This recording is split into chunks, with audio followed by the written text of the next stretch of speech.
নমস্কার বন্ধুরা, আরও একটি নতুন ভিডিওতে আপনাদের সবাইকে স্বাগত। আজ আমি আপনাদের তৈরি করে দেখাবো বেগুন দিয়ে আচারি বেগুনের রেসিপি। আর এই রেসিপি খেতে এতটা সুস্বাদু হয়, আপনারা সপ্তাহে একবার হলেও বানিয়ে খাবেন, এইটুকু আপনাদের কথা দিতে পারি। চলুন তাহলে শুরু করা যাক আজকের এই ভিডিওটি। সবার প্রথমে আমি এখানে যে বেগুনগুলো নিয়েছি সেগুলো আপনাদের দেখিয়ে দিচ্ছি। আমি এখানে ছোট সাইজে 4টে বেগুন লম্বা করে কেটে নিয়েছি মোটা সহ। আপনারা যদি বড় বেগুন নেন সেক্ষেত্রে গোল গোল বা আপনাদের পছন্দ মতো অবশ্যই কেটে নেবেন। আমি এখানে বেগুনটাও আমার পরিমাণ মতো নিয়েছি, আপনারাও আপনাদের পরিমাণ অনুযায়ী নিয়ে নেবেন।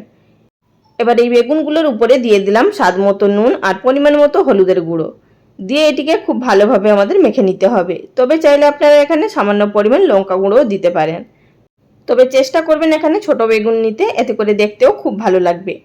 আর আপনারা এখানে বেগুনগুলো সম্পূর্ণ কেটে দু পিস না করে নিয়েও মাঝখান দিয়ে কেটে অর্ধেকটা রেখে দিতে পারেন, তাতেও কিন্তু মশলাটা খুব ভালোভাবে ঢুকে যাবে ভেতরে। বেগুনগুলোকে মাখিয়ে 10 মিনিট মতো রেস্টে রেখে দিয়েছিলাম। তারপর চলে এসেছি বেগুনগুলো ভেজে নেওয়ার পদ্ধতিতে।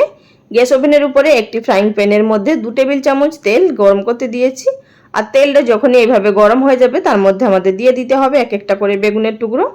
আর বেগুনগুলো দেওয়ার সময় কিন্তু গ্যাসের ফ্লেম লো টু মিডিয়ামে করে দিতে হবে। আর এখানে আপনাদের ছোট্ট একটি টিপস বলে রাখছি, বেগুন যখনই ভাজবেন আপনারা সবসময় কিন্তু বেগুনের খোসার দিকটা তেলের দিকে প্রথমে দেবেন। তারপর বেগুনটা যখন খোসার সাইডটা ভাজা হয়ে যাবে তখন অপর দিকে মানে ভেতর দিকটা আমাদের উল্টে দিতে হবে, এতে করে তেলটা কম লাগবে। প্রথমে যদি আমরা ভেতর দিকে বেগুনটাকে ভাজতে শুরু করে দিই তাহলে কিন্তু সম্পূর্ণ তেল টেনে নেবে। এইভাবেই বেগুন ভাজলে বেগুনে একটু তেলের পরিমাণটা কম লাগে। আর আমি এখানে ঢাকা দিয়ে মিনিট 3 জন্য ভেজে নিলাম প্রথমে একদিকটা, আবার ওপর দিকে উল্টে দিলাম, সে একই রকমভাবে আবারও ওপর দিকটা ঢাকা দিয়ে ভেজে নেব। এতে করে বেগুনগুলো তাড়াতাড়ি ভাজাও হয়ে যাবে। আর দেখতেই পাচ্ছেন একদিকটাও ভেজে নিলাম। এবার উল্টে পাল্টে আরেকটু আমি এগুলোকে সেঁকে নেব। তবে বেগুনগুলোকে সম্পূর্ণ 100% অবধি ভেজে নেওয়ার কোনো প্রয়োজন নেই, এখানে প্রায় 80% অবধি আমাদের বেগুনগুলোকে ভেজে নিতে হবে, কারণ গ্রেভির সঙ্গেও পরে বেগুনগুলো অনেকটা আরও সেদ্ধ হবে। এইভাবে ভেজে এগুলোকে আমি তুলে নিলাম।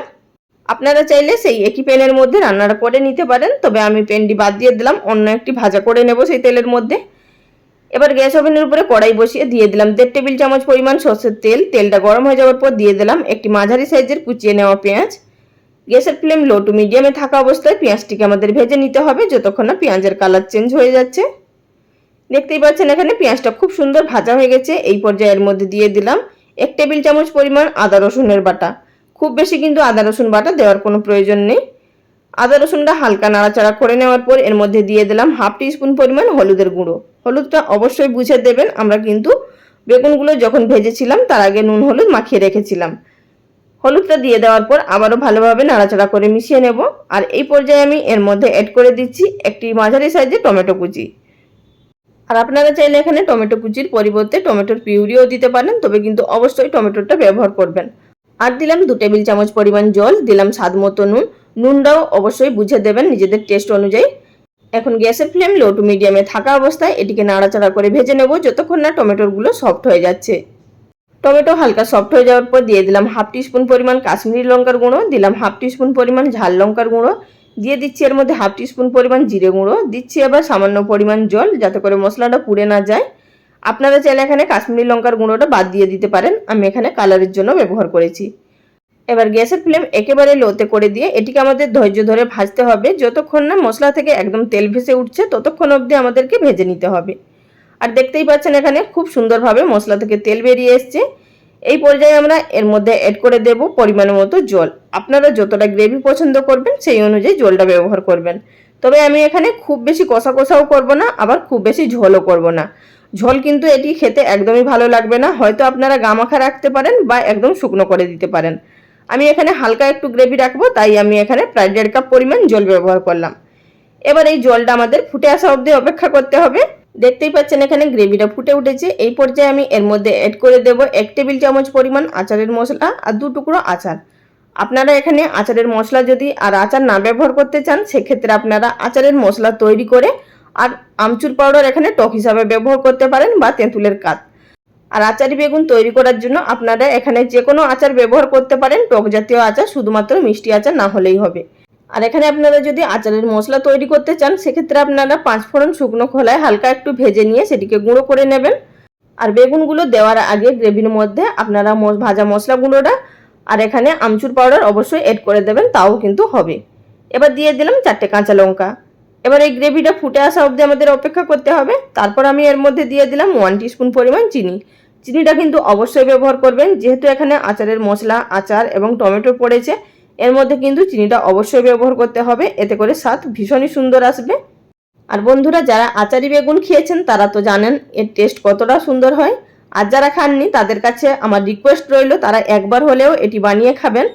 আপনারা বানিয়ে খেলেই বুঝতে পারবেন যে অন্যান্য রেসিপির তুলনায় এই রেসিপি সম্পূর্ণ আলাদা হয়ে থাকে খেতে। এই পর্যায়ে আমি এর মধ্যে দিয়ে দিলাম ভেজে রাখা বেগুনের টুকরোগুলো। তো বেগুনগুলো দিয়ে দেওয়ার পর খুব বেশিক্ষণ ধরে আমাদের ফুটিয়ে নেওয়ার কোনো প্রয়োজন নেই, বা কিন্তু ঘাঁটাঘাঁটিরও কোনো প্রয়োজন নেই, তা না হলে বেগুনগুলো ঘেঁটে যাবে। বেগুনগুলো গ্রেভির মধ্যে দিয়ে হালকা হাতে একটু নাড়াচাড়া করে নিয়ে এটিকে ঢাকা দিয়ে গ্যাসের ফ্লেম লো টু মিডিয়ামে রেখে 2 মিনিট মতো ফুটিয়ে নেব। মিনিট 2 পর ঢাকাটা তুলে নিচ্ছি। আর দেখুন গ্রেভিটা আগের তুলনায় অনেকটাই ঘন হয়ে এসছে। আর আমি এই রকমই রাখবো, কারণ ঠান্ডা হয়ে যাওয়ার পর আরও একটু ঘন হয়ে যাবে। আপনারা চাইলে আর একটু ফুটিয়ে নিতে পারেন। আর দেখতেই পাচ্ছেন খুব সুন্দরভাবে রান্নাটা তৈরি হয়ে গেছে। এবার গ্যাসের ফ্লেম বন্ধ করে দিয়ে 10 মিনিট মতো স্ট্যান্ডিং টাইমে রেখে তারপর আপনারা যে কোনো কিছুর সঙ্গে সার্ভ করুন, ভাত, রুটি, পরোটা, সব কিছুর সঙ্গেই দুর্দান্ত লাগবে। তাহলে বন্ধুরা, আজকের ভিডিওটা এখানেই শেষ করলাম। আগামী দিন কোনো এক নতুন রেসিপি নিয়ে আবারও হাজির হয়ে যাব। ভিডিওটির সঙ্গে এতক্ষণ ধরে থাকার জন্য সকল বন্ধুদের অসংখ্য ধন্যবাদ। সবাই ভালো থাকবেন। নমস্কার।